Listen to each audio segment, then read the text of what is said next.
لوگ یہ سمجھتے ہیں کہ محرم کا مہینہ آیا ہے لہٰذا اپنی بیویوں کو گھروں سے نکال دو، شادیاں کرنا جائز نہیں ہے، مرد کا بیوی کے پاس جانا جائز نہیں ہے۔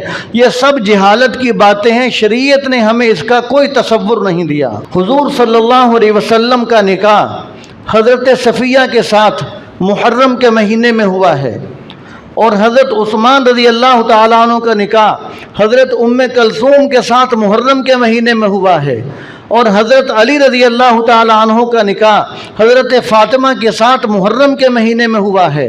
لہذا محرم کا مہینہ تو عزت احترام والا مہینہ ہے، اشہر حرم کے اندر محرم داخل ہے، تو لہذا محرم کے مہینے کو منحوس نہیں سمجھنا چاہیے، اس کو تو قرآن نے حرمت والا عزت احترام والا مہینہ قرار دیا ہے۔ اور پھر دوسری بات یہ کہ ہو سکتا ہے کہ آپ کے ذہنوں کے اندر یہ بات آ رہی ہو کہ جی ہم تو اس لیے رکتے ہیں، لوگ اس لیے رکتے ہیں کہ 10 محرم کو محرم کے مہینے کے اندر اہل بیت کو شہید کیا گیا، حضرت حسین رضی اللہ تعالیٰ عنہ کو شہید کیا گیا، اس لیے ہم شادیاں کرنے سے رکتے ہیں، اور یہ واقعہ تو بعد میں پیش آیا۔ تو اس مسئلے کو بھی ہمیں اچھی طرح سمجھنا ہوگا۔ شریعت نے ہمیں اس بات کا کوئی تصور نہیں دیا کہ کسی دن کوئی شہید ہو جائے تو بعد میں اس کا آدمی سالانہ سوگ منانا شروع کر دے، شریعت نے ہمیں اس کا کوئی تصور نہیں دیا۔ شہادت تو ایک عظمت والا رتبہ ہے۔ پھر دوسری بات یہ کہ اگر کسی کی شہادت کی وجہ سے اس مہینے کے اندر، اس دن کے اندر ہم نے شادی کرنے سے، کوئی خوشی دیکھنے سے ہم نے رکنا ہے، تو پھر ہمیں ذی الحجہ کے مہینے میں بھی شادی نہیں کرنی چاہیے۔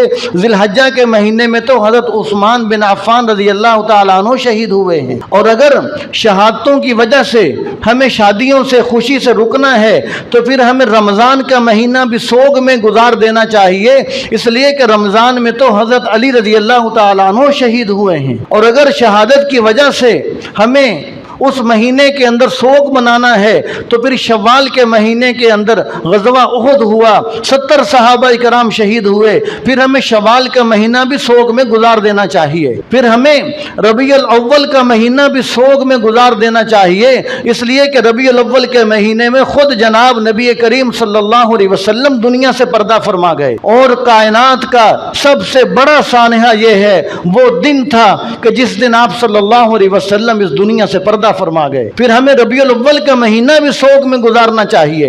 اسلام کی تاریخ اٹھا کر دیکھی جائے تو اسلام کی تاریخ میں ایک ایک دن، ایک ایک مہینہ شہادتوں سے بھرا پڑا ہے۔ تو جب ایک ایک دن، ایک ایک مہینہ شہادتوں سے رنگین ہے، تو پھر ہم کس کس دن کا سوگ منائیں گے، کس کس مہینے کا سوگ منائیں گے؟ حقیقت یہی ہے کہ شریعت نے ہمیں سوگ منانے کا کوئی تصور نہیں دیا۔ مسلمانوں کے لیے یہ جائز نہیں ہے۔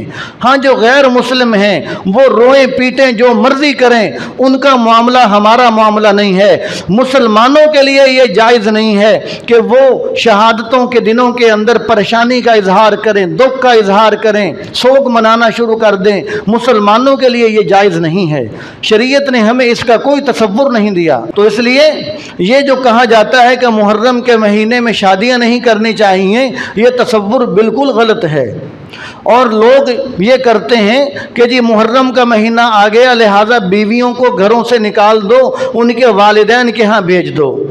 تو اگر بیویوں کو گھروں سے نکالنا ہے تو پھر اپنی ماؤں کو بھی گھروں سے نکال دو، اس لیے کہ وہ بھی باپ کی بیوی ہے، پھر وہ بھی باپ کی بیوی ہے، پھر تو آدمی اپنی ماں کو بھی گھر سے نکال دے۔ يا أيها الذين آمنوا اتقوا الله وكونوا مع الصادقين